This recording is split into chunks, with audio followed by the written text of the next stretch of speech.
इस क्लास की पूरी सिलेबस की वीडियोस को देखने के लिए सब्सक्राइब करें हमारे चैनल को और साथ ही बेल आइकन प्रेस करें। Hello students, welcome to Marsh Academy. My name is Sonal Verma and today we are going to discuss second chapter of class 7th SST.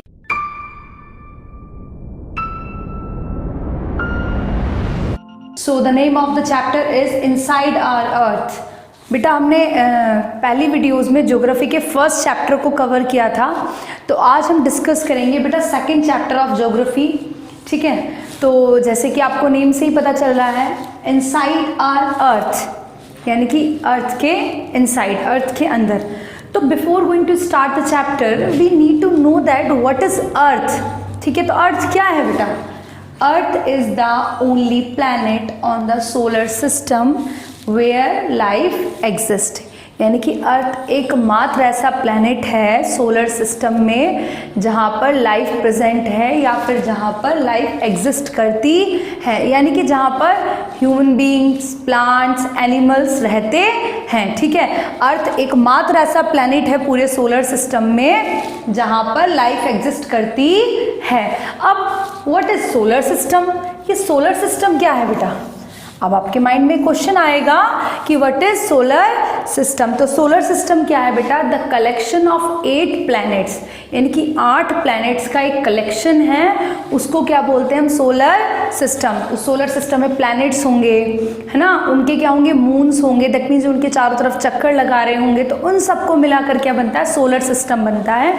तो अर्थ भी उन सोलर सिस्टम में से एक प्लैनेट है। अब अर्थ है तो बाकी के 7 प्लैनेट कौन से हैं, है ना? तो ये आपको करना है। आपको क्या करना है? कमेंट बॉक्स में मुझे बताना है कि 7 बाकी के बचे हुए प्लैनेट्स कौन से हैं। ठीक है, सोच के बताइएगा मुझे, कमेंट बॉक्स में ज़रूर मैं देखूंगी। ठीक है, तो अर्थ जो है वो उन 8 प्लैनेट्स में से एक प्लैनेट है जहाँ पर लाइफ एग्जिस्ट करती है, मतलब जहाँ पर ह्यूमन बीइंग्स रहते हैं, एनिमल्स रहते हैं, प्लांट्स रहते हैं। ठीक है, अर्थ ही एकमात्र ऐसा ग्रह है जहाँ पर जीवन है, जहाँ पर लोग रहते हैं। ठीक है, तो ये आप लोग ध्यान रखिएगा।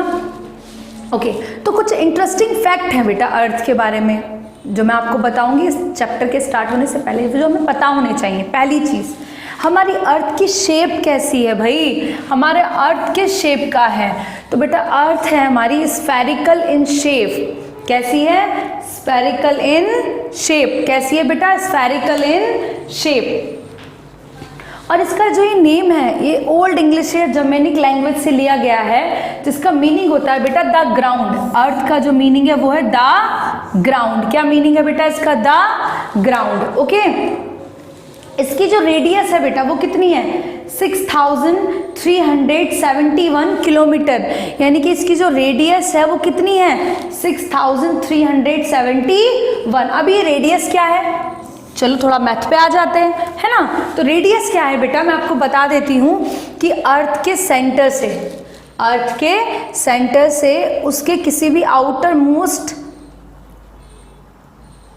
अगर बात करें बाउंड्री, तो उसकी किसी बाउंड्री को अगर हम पॉइंट को टच करते हैं सेंटर से, तो ये जितनी भी दूरी है बेटा इसको बोलते हैं रेडियस। क्या बोलते हैं? रेडियस। क्या बोलते हैं बेटा? रेडियस। तो इसका मतलब यहाँ से यहाँ तक की दूरी कितनी है? 6371 किलोमीटर। समझ में आई बेटा बात आपको? ठीक है, नेक्स्ट देखो बेटा क्या है इंटरेस्टिंग फैक्ट इसके बारे में। It is the 3rd planet from the sun, यानी कि सन से ये कौन सा प्लैनेट है सोलर सिस्टम में? तीसरा। कौन सा प्लैनेट है बेटा? तीसरा है, 3rd planet of the solar system. और एक इंटरेस्टिंग फैक्ट और क्या है देखो इसके बारे में। It is the 5th largest planet of the solar system, यानी कि सोलर सिस्टम में जो जितने भी प्लैनेट्स हैं, 8 प्लैनेट्स हैं, उनमें 5th पोजीशन पे आता है, यानी कि अगर सबसे बड़ा प्लैनेट ले तो ये कौन सा है? 5th पोजीशन पे सबसे लार्जेस्ट आता है। अच्छा, आपको बताना है कि 1st पोजीशन पे कौन सा आएगा। ठीक है, यानी कि 1st largest planet of the solar system कौन सा है, ये मैं आपको सब बताऊंगी, डिस्क्रिप्शन बॉक्स में लिख दूंगी, पर अभी आपको खुद से सोचना है। ठीक है, आपने पढ़ा है इसके बारे में।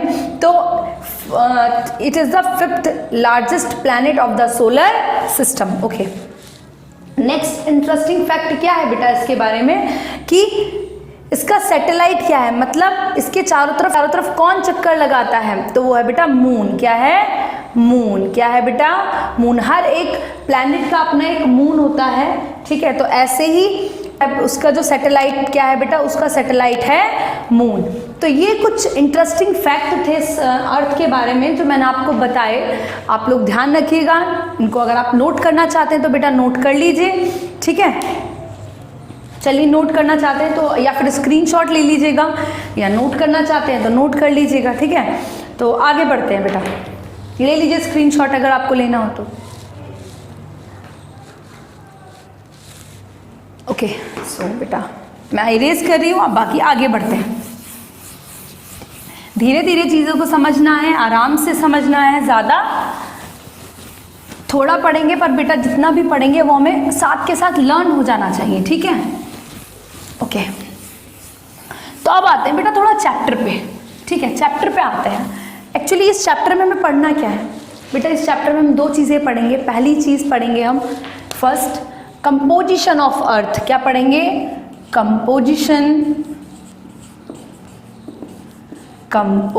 Of earth. क्या पढ़ेंगे? कंपोजिशन ऑफ अर्थ, है ना। क्या पढ़ेंगे बेटा? Composition of earth. और सेकंड चीज हम पढ़ेंगे बेटा इसमें rock and minerals. Rock and minerals. क्या पढ़ेंगे? Rock and minerals. क्या पढ़ेंगे बेटा? Rock and minerals. ओके तो समझ में आया बेटा सबको कि पहला मैंने इस चैप्टर को दो पार्ट्स में डिवाइड किया है। पहला तो कंपोजिशन ऑफ अर्थ और दूसरा होगा बेटा रॉक एंड मिनरल्स। तो हम इस वीडियो में बेटा कवर करेंगे कंपोजिशन ऑफ अर्थ। चलिए तैयार हो जाइए, फटाफट से कॉपी पेन लेके बैठ जाइए और समझिए चैप्टर को अच्छे से, ठीक है बेटा। चलिए देखिए मैं एक रफ डायग्राम आपके सामने बना देती हूँ ताकि आपको क्लियर हो सके कि मैं क्या बताना चाह रही हूँ। अच्छा आपके माइंड में कभी क्वेश्चन आता है कि have you ever wondered what lies in the interior of the earth, कि अर्थ के अंदर क्या है। या फिर कभी कभी क्वेश्चन आता है कि what are the changes going on inside and outside the earth, कि अर्थ के अंदर क्या क्या चेंजेस आ रहे हैं। कभी ऐसे क्वेश्चंस आपके माइंड में आते हैं? तो इन्हीं सारे क्वेश्चंस के आंसर हम इस चैप्टर में कवर करेंगे, ठीक है बेटा। तो एक रफ डायग्राम आपके सामने बना दे रही हूँ, ठीक है। 3 डायमेंशनल बनाना थोड़ा सा मुश्किल होता है बोर्ड पे, पर आप लोग समझ लीजिएगा, ठीक है बेटा।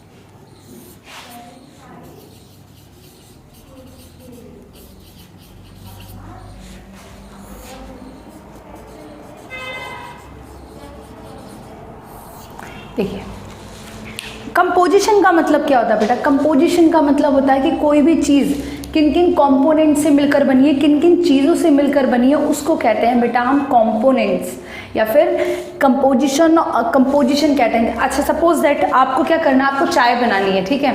तो आप क्या करोगे, आप उसमें क्या डालोगे? दूध डालोगे, चाय पत्ती डालोगे, चीनी डालोगे, उन सब चीज़ों को मिलाकर क्या बना दोगे? चाय बना दोगे। तो दैट मीन्स चाय क्या है? चाय क्या है? चाय कंपोजिशन हो गई। और कंपोनेंट्स क्या हुए? H2O। ये क्या है बेटा? वाटर है। क्या है ये? वाटर है। वाटर का फॉर्मूला है। तो ये किन किन चीज़ों से मिलकर बनाया है वाटर हमारा? इसमें दो चीज़ें बेटा आपको दिख रही है, दो कंपोनेंट्स है। पहला तो हाइड्रोजन है और दूसरा क्या है? ऑक्सीजन है। तो दैट मीन्स ये क्या है? कंपोजिशन है और हाइड्रोजन और ऑक्सीजन क्या है बेटा? इसके कंपोनेंट्स हैं। तो ऐसे ही हमें क्या पढ़ना है? अर्थ के बारे में पढ़ना है कि अर्थ किन चीज़ों से मिलकर बनी है। तो देखिए बेटा अर्थ 3 लेयर से मिलकर बनी होती है। कितनी लेयर होती है अर्थ के अंदर? 3 लेयर्स होती हैं बेटा। कितनी लेयर्स होती हैं? 3 लेयर्स। पहली लेयर होती है जो आउटर मोस्ट लेयर होती है, सबसे ऊपर जो लेयर होती है उसको बोलते हैं बेटा हम क्रस्ट। क्या बोलते हैं? क्रस्ट। क्या बोलते हैं बेटा? क्रस्ट। Very good. जो दूसरी लेयर होती है जो जस्ट किसके अंदर होती है बेटा, क्रस्ट के अंदर, उसको बोलते हैं हम मेंटल। क्या बोलते हैं, मेंटल। और जो इनर मोस्ट लेयर होती है उसको बोलते हैं बेटा हम कोर। क्या बोलते हैं, कोर। क्या बोलते हैं बेटा, कोर। तो ऐसे भी हम बोल सकते हैं कि earth is composed of several concentric layers with one inside another. That means अर्थ जो है वो कुछ कॉन्सेंट्रिक लेयर से मिलकर बनी होती है। अब ये कॉन्सेंट्रिक का मतलब क्या होता है, कॉन्सेंट्रिक का मतलब होता है बेटा इन सभी लेयर्स का केंद्र एक ही है। क्या है बेटा, इन सब का केंद्र एक ही है, ये सेंटर है इन लेयर्स का, ठीक है। तो इन सब चीज़ों से मिलकर बनी है। तो सबसे पहले हम बात कर लेते हैं बेटा किसके बारे में, क्रस्ट के बारे में बात करते हैं। सबसे पहले किसके बारे में बात करते हैं बेटा, क्रस्ट के बारे में। आई होप आपको समझ में आ रहा होगा। धीरे धीरे से पढ़ना है, ठीक है, ज़्यादा तेज़ नहीं पढ़ना है, हमें चीज़ों को समझते हुए चलना है, अच्छे से पढ़ना है, ठीक है, और याद करते हुए चलिए। तो सबसे पहले बात करते हैं बेटा क्रस्ट की। किसकी बात करते हैं, क्रस्ट की। ये सबसे आउटर मोस्ट लेयर होती है। पहली चीज़ आउटर मोस्ट लेयर, ठीक है बेटा, आउटर मोस्ट लेयर। दूसरी चीज इसके बारे में क्या है बेटा, it is the thinnest layer. It is the thinnest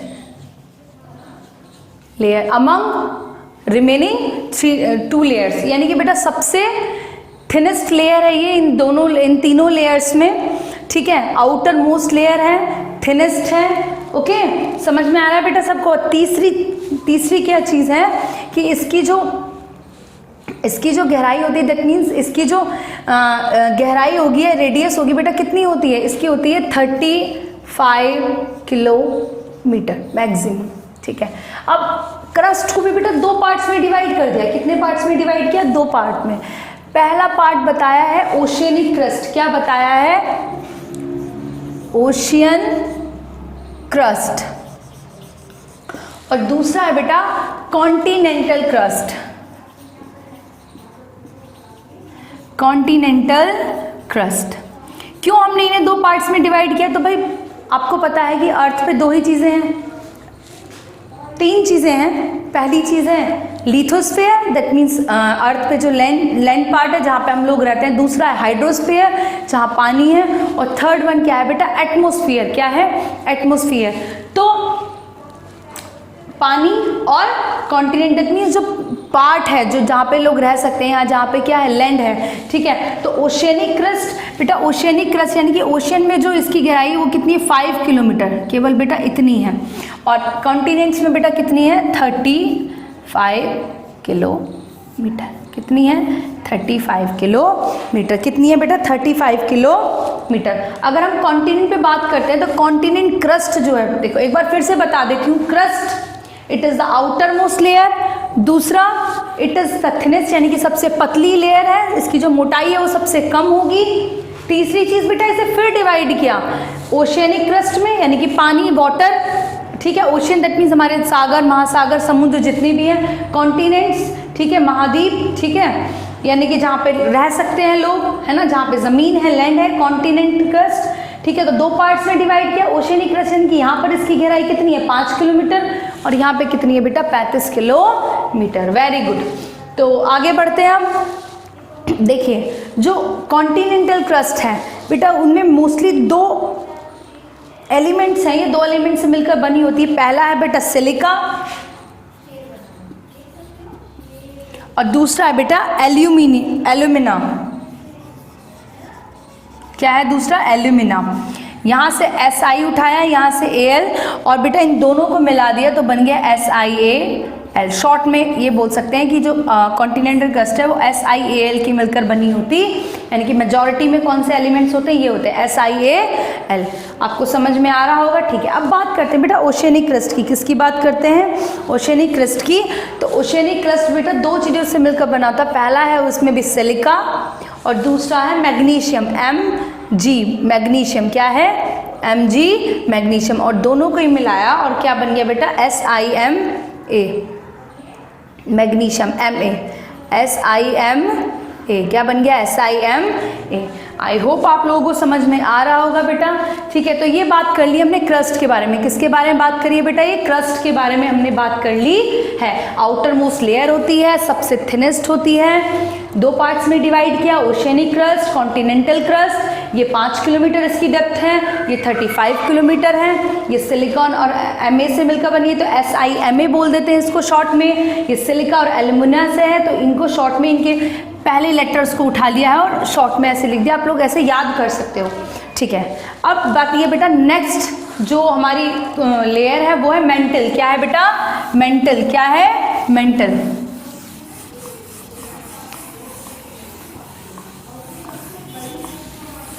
ठीक है, मेंटल के बारे में बात कर लेते हैं। किसके बारे में बात कर लेते हैं? मेंटल के बारे में। मेंटल बेटा, मेंटल क्या है? मेंटल ये मिडिल लेयर है। क्या है बेटा? मिडिल, यानी कि बीच में आती है, जस्ट इनसाइड द क्रस्ट। ठीक है, ठीक है बेटा, क्या है? Just inside the crust. और इसकी डेप्थ कितनी होती है? इसकी डेप्थ होती है बेटा 2000। डेप्थ कितनी होती है? 2900 किलोमीटर। कितनी होती है बेटा? 2900 किलोमीटर। ठीक है, देखिए कितनी सारी इसकी डेप्थ होती है। फिर नेक्स्ट बेटा इसका पॉइंट है कि ये भी किन चीज़ों से मिलकर, यानी कि इसमें भी कौन कौन से एलिमेंट्स की मेजॉरिटी रहती है? तो बेटा सिलिका, मैग्नीशियम हो गया, ठीक है ना, आयरन हो गया। तो यहाँ पे तो बेटा इनमें भी क्या होती है? इन एलिमेंट्स की मेजॉरिटी होती है। ठीक है, ये मेंटल है, मिडिल लेयर है, just inside the crust, inside crust के नीचे है जस्ट। और इसकी डेप्थ कितनी होती है बेटा? 2900 किलोमीटर। ठीक है, आई होप आपको समझ में आ रहा होगा। फिर नेक्स्ट बेटा इनर मोस्ट लेयर जो आ जाती है। ठीक है, अब बात करते हैं बेटा इनर मोस्ट लेयर के बारे में। किसके बारे में बात करते हैं? इनर मोस्ट लेयर के बारे में। तो इनर मोस्ट लेयर है बेटा, क्या है हमारी? कोर। क्या है? कोर। कोर, कोर को भी बेटा दो पार्ट में डिवाइड कर दिया है, इनर कोर, इनर कोर और है आउटर कोर। क्या है बेटा? Outer core. इनर कोर जो है बेटा वो सॉलिड होता है। कैसा होता है? सॉलिड। ठीक है, कैसा होता है बेटा? इनर कोर यानी कि कठोर, SOLID। देखो आपको डायग्राम में दिखाई दे रहा है, ये बीच का जो पार्ट है ये इनर कोर है और ये वाला पार्ट जो है बेटा आउटर कोर है। तो इनर पार्ट सॉलिड होता है और आउटर कैसा होता है बेटा? थोड़ा सा लिक्विड होता है। दैट मीन्स थोड़ा सा लिक्विड होता है। ठीक है, तो ये है बेटा क्या हमारी इनर मोस्ट लेयर। और इसकी जो डेप्थ होती है बेटा वो कितनी होती है? इसकी डेप्थ होती है 3500 किलोमीटर। इसकी जो डेप्थ है बेटा वो कितनी है? 3500 किलोमीटर। कितनी डेप्थ है बेटा? 3500 किलोमीटर। ये किन चीज़ों से मिलकर बना होता है? तो ये मिलकर बना होता है बेटा निकेल और आयरन। किससे? निकेल और आयरन। तो क्या करा इनके दोनों के स्टार्टिंग के वर्ड्स बेटा? आयरन को एक्चुअली क्या बोलते हैं? फेरस भी बोलते हैं। क्या बोलते हैं? फेरस भी बोलते हैं। क्या बोलते हैं? FERROUS। तो यहाँ से IR ना लेकर क्या ले लिया बेटा? FE ले लिया। तो क्या बन जाएगा बेटा? ये NiFe। NiFe। ठीक है, सबसे इनर मोस्ट लेयर है ये। ठीक है, इसको दो पार्ट्स में डिवाइड किया, फिर से इनर कोर और आउटर कोर। 3500 किलोमीटर इसकी डेप्थ है।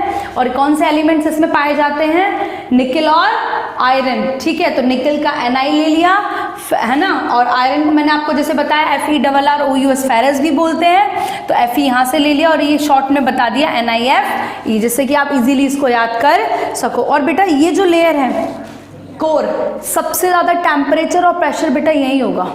ठीक है, सबसे ज़्यादा टेम्परेचर और प्रेशर भी क्या होगा? इसी लेयर पर होगा। तो बेटा ये थी आपकी 3 लेयर्स।